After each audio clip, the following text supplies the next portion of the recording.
नमस्कार, जय हिंद। मेरा नाम नवनीत आनंद है और आज हम इस बीआई डायलॉग सीरीज के एक स्पेशल सेशन में हैं। हमारे साथ आज के मेहमान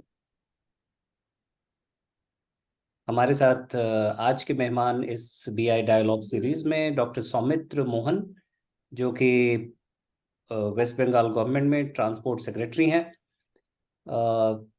Good evening and welcome to this special edition of BI Dialogue Series. With me today, we have Dr. Saumitra Mohan, who is the Transport Secretary in the West Bengal government, an erudite, accomplished IAS officer you don't get to meet often. And we at Bureaucrats India are happy to have brought him here today to interface, to learn from his ideas, experiences, varied experiences over a period of time. Dr. Mohan is an IAS officer of the 2002 batch. And currently, as I said, he's the Secretary of Department of Transport, Government of West Bengal. Before joining the service, he has served as Assistant Regional Director at IGNU, as you are all aware. Also served as Assistant Professor of Political Science at Meerut University, and then as a journalist with the Press Trust of India. And accomplished academic, he has also done his MA, MPhil, and PhD in international organization. His postgraduate was also in mass communication from Indian Institute of Mass Communication, New Delhi, and IGNU, respectively. He has published, and this will be something that will surprise you all, over 400 articles and papers in different national and international newspapers, magazines, and journals. Dr. Mohan, no surprise, has been awarded with many state and national awards for his initiatives in good governance and development administration. I'm your host, Dr. Navneet Anand from Bureaucrats India, which is a platform that celebrates stories of good governance. And I'm also fortunate to have spent some time during my student days with Dr. Saumitra Mohan. And therefore, I'm especially excited to hear him on his thoughts about administration, good governance, and the very innovative things that he does. Good evening, Dr. Mohan. Welcome to the show. Good evening, sir. Good evening. Great to have you to be there in this session. Thank you.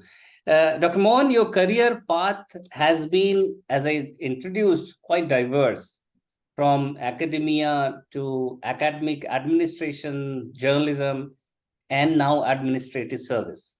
Having known you, I know that you have never lost touch with your academic pursuits, the ability to write, articulate.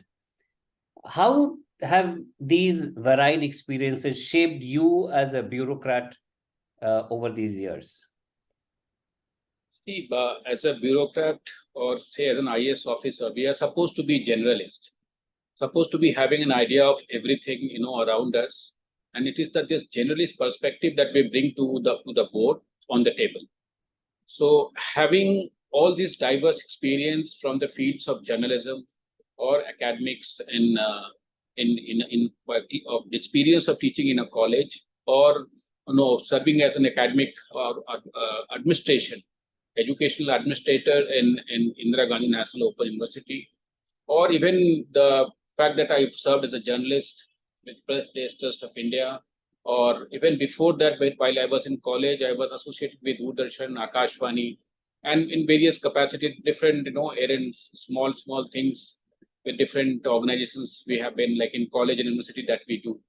So all these things, even your own background, the state you come from, the university you study, all these things actually shape you, because the kind of friends you make, the kinds of educational background that you have, all these, and having these diverse, various experiences in different fields, or of even education, be it educational experiences, or for that matter, that of working in different organizations, has definitely helped me in having different perspectives, and which which has enriched me, my perspective, my the way I serve the state and the country, and in whatever capacity I have been in this in Indian administrative service.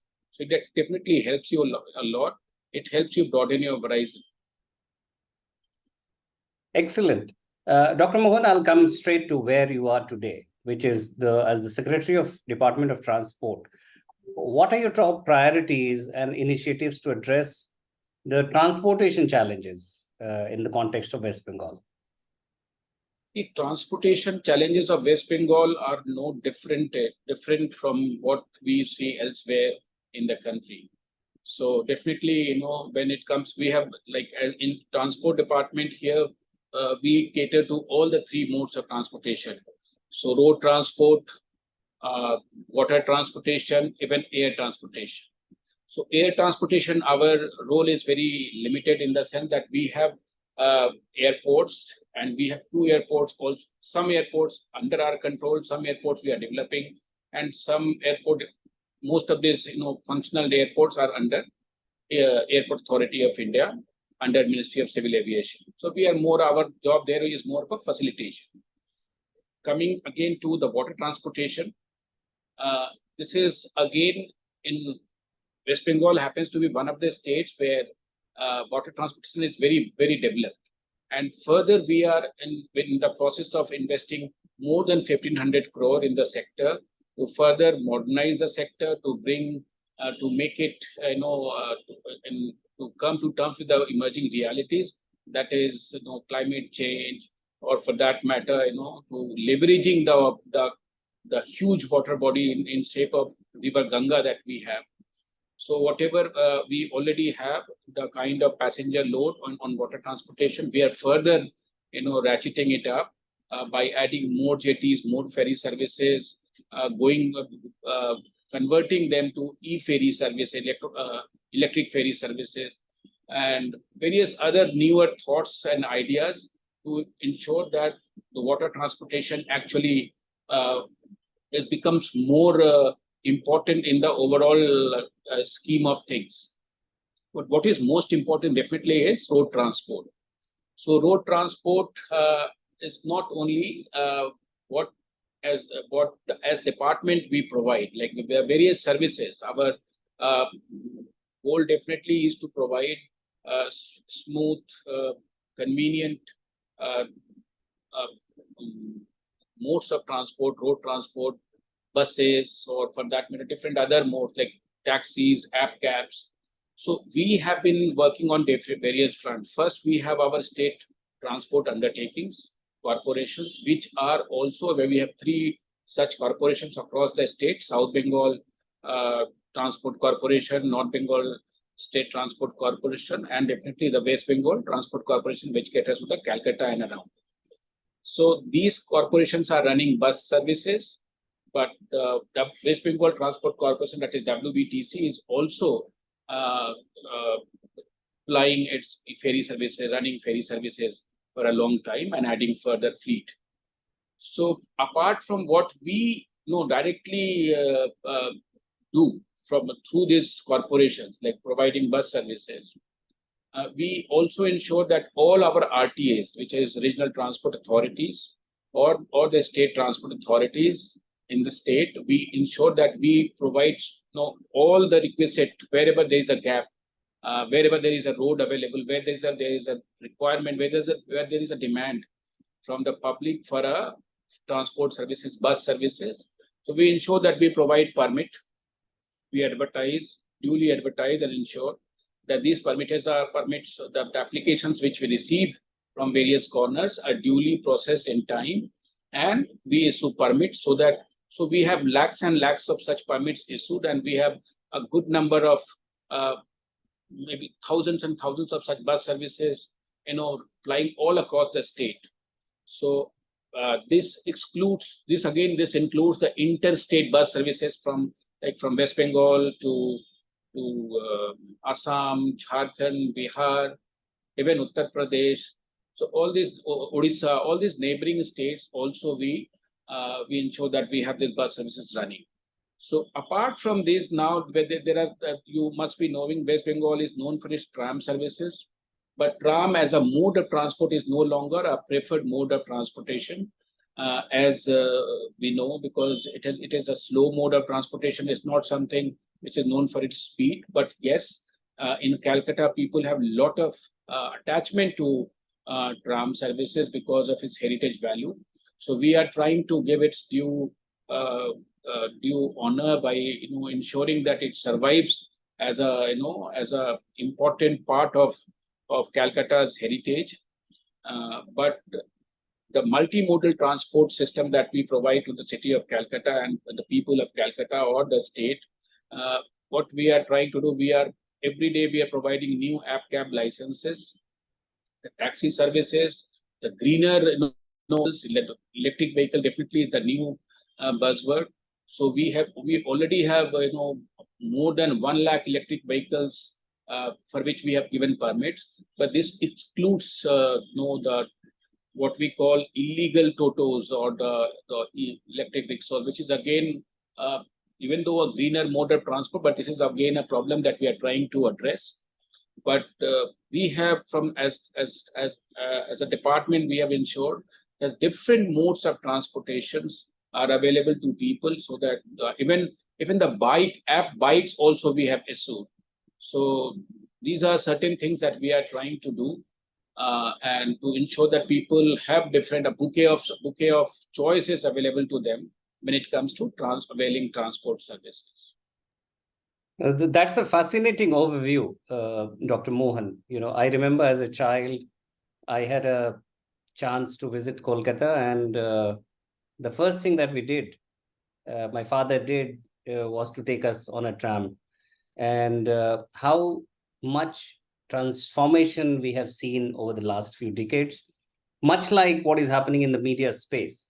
There are multiple options to choose from. And interesting to know about the waterways development that has happened. Just to interject, I will be surprised to know that as trams were earlier, during the pre-independence days, they were actually run by horses, pulled by horses. The department has 1,000 horses at one point of time. Interesting. And so it has shrunk over the years, right? The tram service. How much area it is catering to now in terms of kilometers or? So basically, we had the 24 routes earlier, 31 routes. So now we had all these different routes, but with the waning importance of tram and its waning preference of tram as a mode of transport with people, now we have only 3 routes flying. So again, we have to take a call as to whether we should even continue with those services and how to rediscover and reinvent tram services. Because we definitely would like tram services to continue, but in what way? This is something that we are weighing different options to ensure that they continue to be part of Calcutta's heritage. Is it among the top tourist attractions, trams? It is. Those who come to Calcutta, the tourists definitely want to have a ride in trams. And besides, whenever there is a special event anywhere in Calcutta, or any organization which wants to do a special event, they definitely want tram to be a part of it. During puja, we have special tram services, so that when we have, so that is again another very exciting thing that people look forward to. So, if I'm not wrong, Kolkata is the only place in India where tram services are available, right? That's very true, actually. Delhi, Calcutta, Bombay, and Madras, all these 5 cities, even I'm told Bangalore also, some of other smaller cities, they had tram services, but all of these cities, they have wound down tram services, except Calcutta. And we are proud of Calcutta, proud of our tram services. We definitely would like to continue the tram services to continue in one way or the other. Excellent. That's interesting to know. So you have had a varied experience also as an administrator, as an IAS officer, and given your background both in education and governance, how do you envision leveraging educational institutions for road safety awareness? As you are aware, that is one of the biggest challenges we as a nation face. So traffic management and fatalities are some of the key challenges. Now, going beyond the metropolitan and other cities, what have been your focus, Dr. Mohan? I didn't get the question actually. In terms of road safety awareness. Yes. Basically, about how to how to leverage educational institutions and their association with the road safety. And other stakeholders as well. Right. So basically, when you talk about road safety is not something one swallow making all the summer. So you definitely need all the stakeholders here. So this is what we do. So who are the stakeholders? The stakeholders are definitely the citizens, the school education department, the police, the transporters. So all these, definitely the government. So all these stakeholders, even the health department, urban, all the road owning authorities, those who construct and build roads, NHAI. So we have been interceding, we have been interacting and coordinating our activities with all these stakeholders. And we ensure that, because all these stakeholders have their different interventions in respect to road safety. So when it comes to education department, definitely the teachers or the students have a role, because students or the teacher, they form a big, and their guardians, they form a big part of of the citizenry. So maybe you can say if the West Bengal has 10 crore people, so must be around 5 crore to 6 crore people would be somehow associated with the school education department in one way or the other, because either in the form of a guardian or a student or a teacher or other stakeholder. So if we can somehow sensitize teachers, and through teachers, through the students, and through student their guardians, we can fix a lot of problem with respect to road safety. So what has already been happened in West Bengal, that even in other states also, I suppose, that the school syllabus has now road safety chapters, curriculum, is part of the curriculum now. Besides, we are also have proposed a road safety committee for all these schools, where students will, in fact, we have a child cabinet. So we have proposed a Parivahan Mantri for the child cabinet in the schools. So these are certain things. So the idea is to sensitize teachers, guardians, and the student, so that they're duly aware when they are going to school, coming back from schools, or going anywhere. They should know the road etiquette and how to negotiate their ways around various modes of transportation.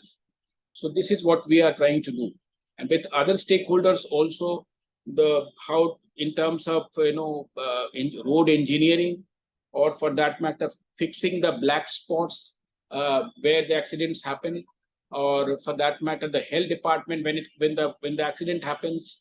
So how that the golden hour, during that particular golden hour, how can we fast provide the treatment to the early arrival of the patient or the accident victim to the nearest trauma care center or the hospital, and the linkages with the health department, police department, and the helpline number on or the ambulance, the entire ecosystem. So we try to ensure that all these different elements are they make a perfect fit, so that there is no gap anywhere in terms of road safety or providing the basic support if at all there is an accident anywhere. Excellent. You're watching this special edition of BI Dialogue with Dr. Saumitra Mohan, IAS and Transport Commissioner of West Bengal. I must also tell my viewers that Dr. Mohan featured as one of the 23 top bureaucrats, top 23 change makers of 2023, a list issued by Bureaucrats India. Bureaucrats India, as you are aware, is one of India's leading platforms celebrating stories of good governance, highlighting and getting to you bureaucrats who have done some amazing work and keep doing some great work. Moving ahead, Dr. Mohan, your tenure as Mission Director of the National Health Mission and Secretary of Health witnessed significant strides in the healthcare delivery. Please share some of your experiences from there. Also, the second part of the question, how do you plan to integrate health considerations into transportation policies for a more holistic approach to public welfare. As you have already indicated, that the golden period and how to ensure that those accident victims reach a trauma center or a hospital in the shortest possible time. So these are my two parts of this question. I'll start from the last question, last part. So basically, when it comes to health and transport interface, so again, as I said, with respect to road safety, to ensuring that wherever the health department, like you must be be aware that there is something called integrated road accident database, or electronic detailed road IRAD and EDAR. So these are some platforms where different stakeholders enter their data or inputs with respect to road safety. So this is here where health department's role in terms of ensuring that all these information that we receive with respect to road accidents are duly entered, and but data itself doesn't make sense. You need to know as to how do we analyze those data and take further corrective action. So having a control room, having the private and government or public ambulances, their databases, and ensuring that the road accident victim reaches the nearest health facility in time to receive the right treatment. So this is what we are trying to do. But this is not only about us. All those people, all of us who are in one way or the other associated, either in the form of a passenger or as a driver. We are driving our own car or we are availing a transport facility. So we ensure that all these drivers, they are duly sensitized, they are duly trained, they are duly aware as to the drink and drive phenomenon. We are trying to tackle with this phenomenon to ensure that this doesn't recur. So there are different small things that we need to do in terms of traffic awareness of every other stakeholder, definitely the citizens, so that these things are and it's all related to your health. Because if the drivers or the conductors or the khalasis, if they are not health-wise good, so there might be a problem. So we have their regular health checkup to ensure, so not only for the government personnel, but also for the private personnel, while we have a meeting with them. About the health part, or as MD NHM, Mission Director, National Health Mission. In fact, the moment I joined NHM, there was COVID. So most of my time, health is, let me tell you, is a very fascinating department. Very, very fascinating. It's a like whole ocean. There are different elements, from the child health, infant health, to every other kinds of citizen that you see. The different kinds of programs. Hundreds and hundreds of programs are running in health sector. And as secretary in the health department, as mission director in the health department, I was definitely trying to do my bit.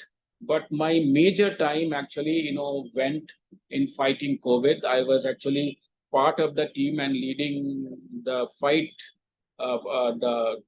against COVID when I was in health. So it was an experience. It was once in a century. We all know once in a century experience where you are not aware of the disease, where you are not aware of the treatment protocol, where you are not even where the different stakeholders are behaving very strangely.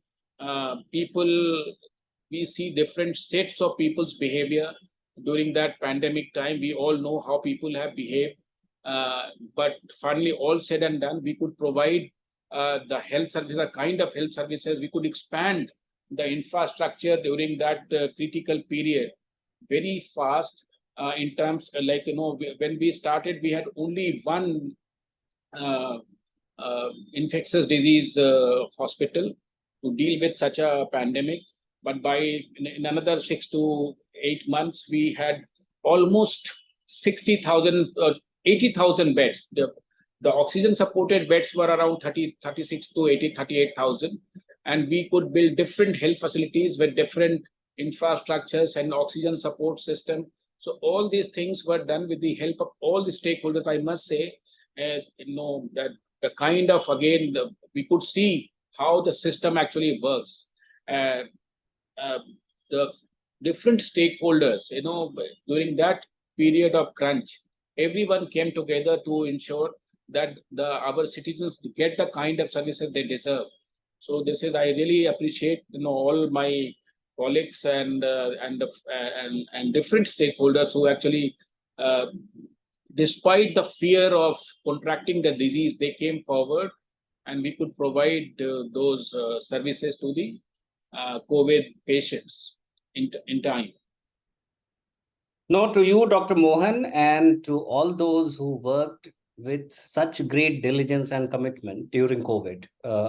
We all bow down, and salute your extraordinary work. We as a nation looked so brilliant in taking up this huge challenge, as you said, once in a lifetime challenge confronting all of us. And the way we came out of it was absolutely amazing. What a remarkable, we'll keep it for some other day about your COVID experiences.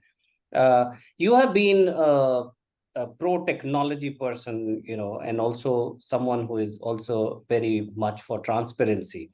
Now, technology, as we all see from the way it has evolved, has made lives much easier, governance faster, and citizens' delivery much easier as against in the past. Now, what are some of the initiatives that your department may have taken of using technology, especially in cases of licensing and registrations? Dr. Mohan? See, when it comes to transport as a sector, there are two software which is known to all over the country, because these are actually national software now, which is called Sarathi and Vahan. So these are two basic programs through which the transport department provides different services. So different states have their different, services offered through these portals. We in West Bengal, we have around 156 online services being provided to the people, and 104 of these services are faceless services, for which you don't have to come to our offices. But wherever there is a need for a hands-on requirement where you are supposed to be checked or tested, so this is where we have you have to come. So it's 156 minus 104 services. But this is what the idea is, to ensure that the citizens have to come to our offices as much as possible, as less as possible, so that they can, whatever is doable at the, whatever services could be provided online. So this is what we have been trying. And so anything that you name in terms of like applying for a permit, applying for a driving license, or a learner's license, or a registration, or paying taxes, all these things are online now. But again, depending on there's a big section of the citizenry which is not still comfortable with online services. So it is these people who actually still come to our offices, and we ensure that they are provided the services in time.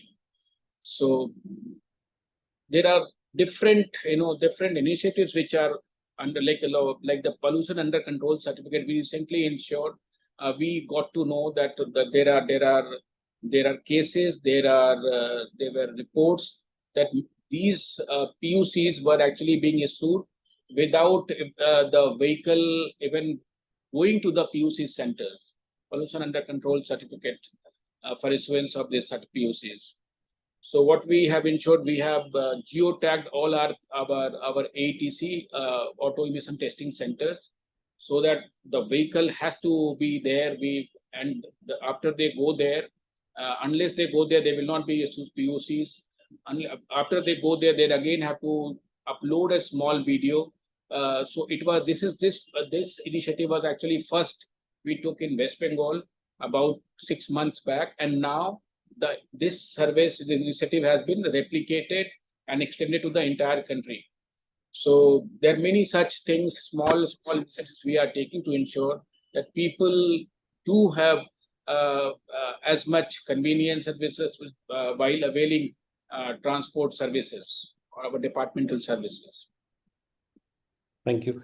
Dr. Mohan, you have been district magistrate also, Bardhaman, if I remember, also Jalpaiguri and other places. Darjeeling and Birbhum. Darjeeling, okay. Now, how do you look at the transformation that has come about in grassroots governance? We see a lot more transparency. We see the district magistrates are far more accessible as against when we were growing up, So what are the factors you think would have led to this shift transformation? There is more competitiveness among districts to outperform others. Technology has played a role, but so has the shift in the mindset, our attitudes and perspectives, orientation have changed. What are some of the factors that may have driven these very positive and warm changes over the last few decades? See, basically this my baap culture, or the pre-independence, when you had this the sahibs as working as collectors. So that attitude is actually gone. There was a time when it was like you were like a king of a district. You could just, pluck the motiyon ka mala and you could just throw. Like, so those things are not happening. It cannot happen. Earlier, the rules were not something on premium. Now, after post-independence, the entire the conception of governance, the attitude, the approach, the temperament, the philosophy, the principles, the values, they have all undergone change. Even our training has undergone changes. So while at Labasna, Lal Bahadur Shastri National Academy of Administration, this is the first thing you are told, that you are a servant, civil servant, servant to the people. So this is the basic attitude that we start with. And the people who are selected, most of these people are selected because of, at least why they are being selected, they have this positive attitude of being accessible to the people or being of service to the people. So, and over the years, the system has only become more transparent with as the technological changes have come forward. So Alvin Toffler, third wave, fourth wave, we can keep talking. So all these telecommunication and information technology changes have also brought changes in governance. So now the information technology is being leveraged in a big way. The e-governance is being leveraged in a big way. So anything you could also, we all notice that whatever for which there were many services earlier for which we had to go to a particular office without interface or talking to a babu in an office or a clerk, we could not avail any of the services. But now most of these services are available online. You can just at a click of your mouse, it is available, and even the interface with the citizens is also changing. So you have this online way of like I am interacting with you, or so this is also available in the district at the district level or even at the higher level. But apart from that, the interface at a ground level, well, the field visits are also happening in a big way. The district magistrate, the block development officer, the sub-divisional magistrates, or different other officers, field officials, they're all going to the fields. In fact, you must be aware in West Bengal, actually, we have this Duare Sarkar and Padaye Samadhan. So Padaye Samadhan is, the solution in your locality or in your mohalla. And Duare Sarkar is like government at your doorstep. So what we are doing every 3 months to 4 months, there are different camps happening all across the states where different departments hold or have stalls or kiosks about different services they are offering to the people. So all this Duare Sarkar camps are held in every part of the state. There are thousands and thousands of such camps. in the already, we must have held, the state must have held up more than lakhs and lakhs. I can't give you offhand the numbers, but lakhs and lakhs of such camps have happened, and people have availed the services. So anything that they are looking forward to earlier, again, because as I said, there are many services which are available online, but those who cannot, those who are not savvy, IT savvy. So you just go to these camps, ask for whatever you ask for, your ration card, you ask for a particular scholarship, you ask for a particular Aadhaar card, or a caste certificate, anything that you are looking forward to, or to a different government schemes, financial benefit schemes. You just have to go and apply, and you will get it there. So they reach to your, after you have applied, there are people to facilitate even with their filling of your forms. So these things are happening, and I'm happy it's happening not only in West Bengal, it's happening all across the state. But in West Bengal, we have gone a notch higher in terms of delivery of various public services. So which is why you see the government of the day happens to be so popular here. Excellent. Any message for UPSC aspirants? So as you say, as you are aware, the crave and the craze for civil services remain among the highest. What is your key message to those who are aspiring to become IAS officers or other officers? Basically, it starts always in the mind and ends in the mind. So if you have decided that you want to do something, I know that you shall be able to do it, provided whether you want it. That is the first thing. As they say, first deserve, then desire. So we have to, if you want something that you never had, you have to do something that you never did. So once you have decided on your goal, be it UPSC or any other service, so you need to first find out as to what are the various competences and abilities or that you need to have to get that service. So you need to know the syllabus. As per the syllabus, you need to know the books. You need to put in the requisite hours to ensure that you actually know the syllabus. You should master that syllabus. You should have all the requisite knowledge. But I always say there are 4 things you require for success in any walk of life. One is knowledge, definitely. Second is which is that means you have to reading. Then second is writing. The more you read, unless you read, you cannot write. So knowledge is the first part, which comes with the reading. But whatever you have read, you need to write. So you should have good writing skills also. But your writing will not be different unless you have better thinking abilities.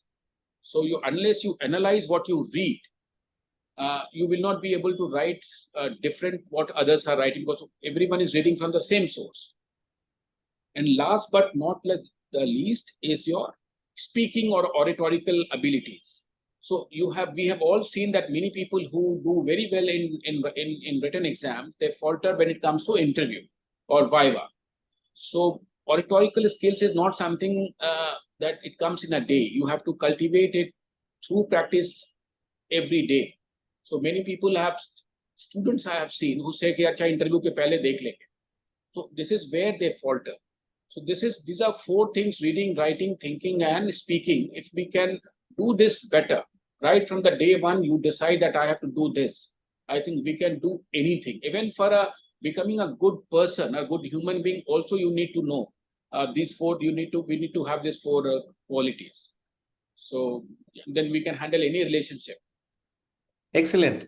Can you, Dr. Mohan, for the benefit of those in Bengal, give this short bite in Bangla also? একটা জিনিস যেটা আমি বলতে চাইছি যে আমরা যে কিছু জিনিস যে করতে চাইছি, ইউপিএসসি করতে চাই বা আমাদের যে কোনো পরীক্ষায় আমরা সাফল্য পেতে চাই, তার জন্য কিন্তু 4টে জিনিস খুবই প্রয়োজন। সেটা হচ্ছে প্রথম ভালো পড়া, ভালো রিডিং অ্যাবিলিটিস, ভালো পড়াশোনা করা, তারপরে ভালো যা পড়েছি সেটা তাকে ভালোভাবে লেখা। কিভাবে আমরা যদি ভালো পড়ার পরে লিখতে না পারি তাতে কোনো দাম নেই। তো ভালো পড়া, ভালোভাবে লেখা, তারপরে ভালোভাবে ভাবা, আমি যে পড়েছি তাকে আমি ভালোভাবে যদি লিখতে হয় তার জন্য আমাকে আমার কিন্তু ভাবনাটা একটু আলাদা হতে হবে। তো যা পড়েছি তাকে ভালোভাবে মন্থন করে, চিন্তন করে, অ্যানালাইজ করে, বিবেচনা করে আমাকে সেই কথাটি আমাদের নিজের ভাষায় কিন্তু লেখার আহ, সেই যোগ্যতা আমাদের মধ্যে আনতে হবে। অ্যান্ড যেটা আমি বললাম যে শেষে আমাদের কিভাবে আমি যখন এগুলো সব পরীক্ষা পাশ করে গেলাম, যখন ভাইবার সময় চলে আসলো, ইন্টারভিউয়ের সময় চলে আসলো, সাক্ষাৎকারের সময় চলে আসলো, তখন আমি কিভাবে বলতে পারছি, আমার যে কথা আমি কিভাবে অভিব্যক্তি করতে পারছি, সেটা কিন্তু খুবই প্রয়োজন। সো এই চারটে জিনিস যদি আমরা করতে পারি, তাহলে আমরা জীবনের যে কোনো ফিল্ডে আমরা কিন্তু ভালো করতে পারি। Excellent. Today is June the 3rd, and tomorrow, as we all know, is a critical day. I'm sure you would want to certainly compliment your colleagues, juniors, seniors at the Election Commission of India for having done an excellent job. And we all join you and everyone else. Any last thoughts about how civil services has been for you as a profession? How gratifying? Some anecdotes, some experiences. What was your influence? Having done all of these, then you got into IAS. That was remarkable. Something to inspire the young generation. Basically, I come from a feudal state, a society which is feudal, where, like I come from Bihar, so we know the Bihar, since, you have to understand the sociology or the social dynamics of the state. The state as is actually a economically backward state. So you don't have, very business or industrial opportunities available. You don't have opportunities available in the private sector. So those from the middle class or lower middle class, like us, we always, and there's that, being again from the feudal society, feudal state, there's always a craze for power, lal batti. So, or a government job. So what you are left, since you don't have opportunities available in the private sector, you have a craze for power. So you are left to your own resources, which is your own, self or your hard work. So the more you study, the more the more salvation you can reach. Our salvation lies in hard work and studying better. So, what was I suggesting? What was the question again? What was your inspiration? कैसे आपने इतना सब करने के बावजूद press trust, IMC, teaching, IGNOU, इस तरह की प्रेरणा इतना करने के बावजूद नौकरी करते हुए कि आपने IAS? हाँ, so basically, तो इसमें when since I was from Bihar, so I had right from the beginning, बचपन से बोला गया, हम बिहार में कहते भी हैं कि ABCDEFIGH के बाद वो AS में जाके खत्म हो जाता है, अल्फाबेट हमारा ऐसे शुरू होता है। तो वो शुरू से मिला कि आपको IAS बनना है। अगल बगल सबको IAS का पावर का क्रेज रहता था, तो था कि IAS बनना है। But by the time I got to JNU, फिर मेरे दिमाग से ये बात धीरे धीरे निकल गई, because JNU is a very liberating in terms of the kind of exposure I got, the kind of studies I got, the kind of people I met there. So I thought कि अब वो craze निकला मेरे मन के अंदर से। तो मुझे जब journalism, when I joined journalism and I was doing well in journalism also, so I thought कि भाई अब इसी में आगे बढ़ते हैं, क्या करना है, जरूरत नहीं है कहीं और जाने की। But I told my father कि अब मुझे ठीक लग रहा है, मैं इसी में काम करूंगा, मुझे ठीक लग रहा है। तो फादर ने मुझे कहा कि छोड़ दो, तुमसे नहीं होगा। तो the day he said this कि छोड़ दो, तुमसे नहीं होगा, मतलब यूपीएससी में नहीं दूंगा, मैंने बोला था उनको, बोला कि छोड़ दो, फिर तुमसे नहीं होगा, तो मतलब तुमसे नहीं होगा। The same next day I went and resigned from PTI, and then I started preparing. In the meanwhile, by the time I qualified as an IAS, I had already worked as a lecturer, or for that matter, as assistant regional director with IGNU. So basically, it's not about that you have to be in IAS only to serve the society, or the power only comes when you are a bureaucrat or an IAS officer. The power can come from your success. These days, the students or a child or a human or any citizen of the country, the only idea is whatever field we choose, we have to be the best in it. Like if you sing very well, if you become the best singer, you can become a star. If you know acting, if you can act well, you can become very good actor. Even we all despise politics, but we know that politics, it's what decides all our fate. So anything and everything, all professions are good. I will not say no, IAS is something, made out of the world or something very great. So anything, but only thing is that our heart should lie there. Definitely it gives you much more opportunities, gives you much more exposure.